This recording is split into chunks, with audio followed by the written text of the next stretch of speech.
No one wants them. Not in our neighborhoods, not even in jail.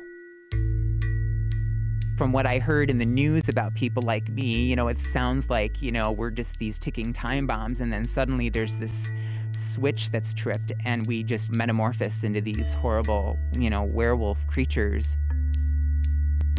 Pedophiles are probably the most despised group of people imaginable. But what is pedophilia? Is it an illness that can be cured? I made a mistake, and I've taken steps in my life to correct that.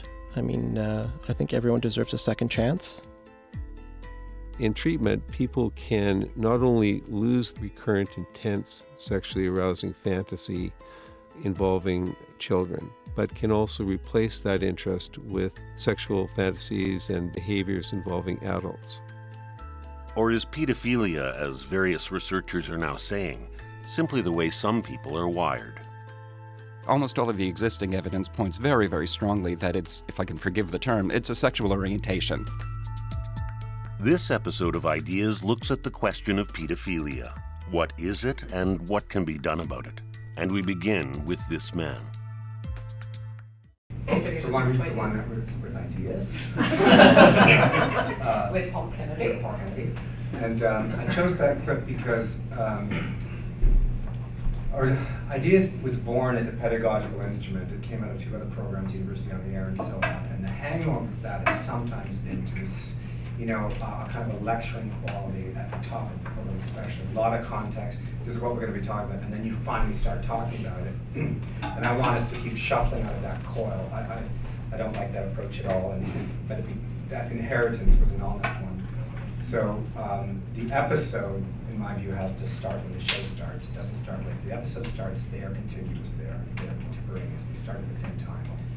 And although the program is called Ideas, and even though it's mandated subject field is contemporary thought, if there's no emotional investment of the people one is talking to, or emotive resonance which inspires emotion in those who are listening, I think the game's almost up.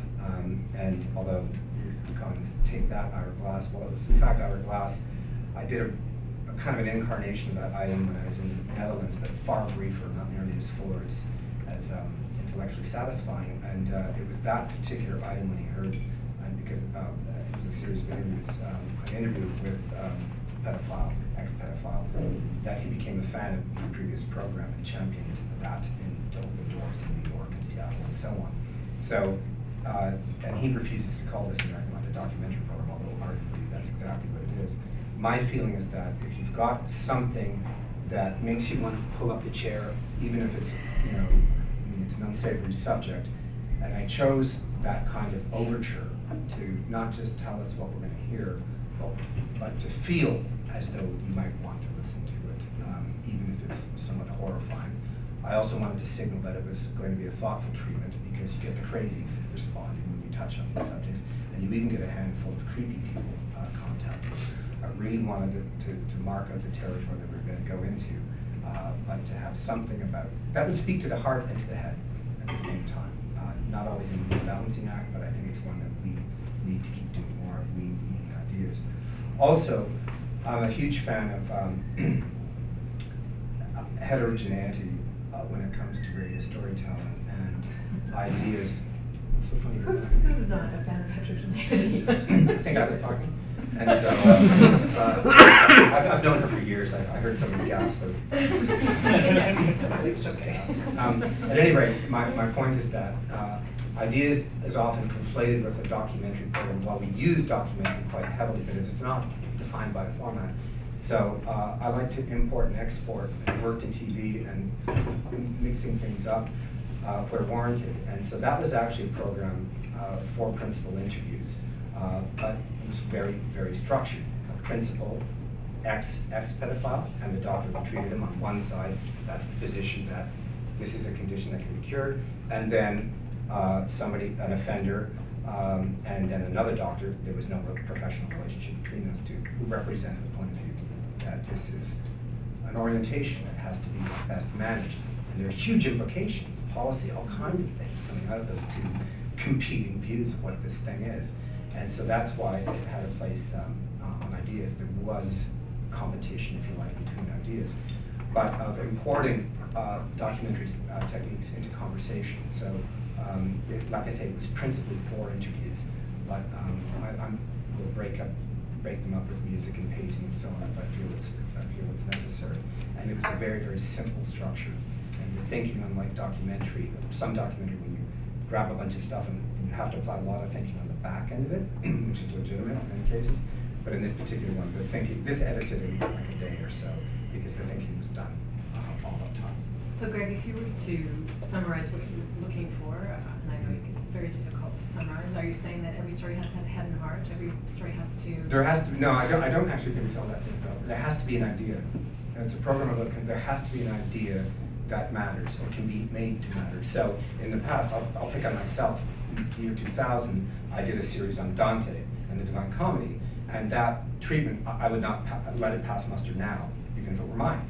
And I realized I did have an idea, but I didn't unearth it enough, because this intro, 101, Dummy's Guide, Idiot's Guide, that stuff is all out there, and there's a lot of good stuff, and that's not our role. I think now I realize Dante spent his entire life, all of his writing, the stuff that you may know about, and a lot of stuff that nobody bothers with except specialists, because it's really dull. But he was engaged with the idea of authority his entire life. Where is it? What legitimates it? And he came to the conclusion late in his life that he was a party of one.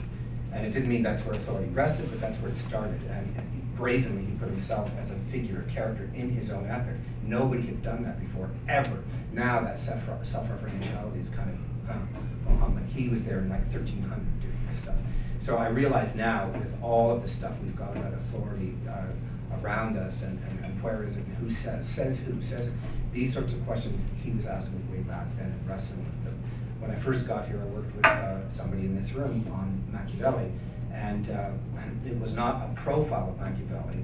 There is a received view of Machiavelli that his principal work, The Prince, is essentially a guidebook for gangsters, I think it is, or despots or something like that. I can't remember the cliche. But there's this alternative read that has been brewing over the last little while, that in fact he's an ironist. He was speaking, tongue poking out of his cheek, because he wanted to flip the book to the Medicis, to whom the book was originally dedicated. And when you realize that the Medicis had tortured him, and that he wrote The Prince after that, you can start to see why he would be very careful and perhaps even complicated the way he would encode his own critique and criticisms and complaints against the Medici regime. So there were two competing voices in the book itself, and then you let the smarty pants people kind of duke it out. So there's like some kind of tension and a reason to be listening now. It's not a news program, not designed, never will be, can't be, but there has to be some kind of currency with the thought that is being kicked around in whatever format, whether it's a debate, even a monk debate, or a talk, or whatever the story behind that. The day I'll tell you. With no women in it. Yeah. But it's because women don't want to debate, Karen. No, I know. I'm quoting, this is, at any rate, there has to be. Steve, over to you. My point is that there has to be an idea that whatever format seems to be legitimate to apply to it, that there is a reason to be listening to it now. It has to tap into some kind of field zeitgeist.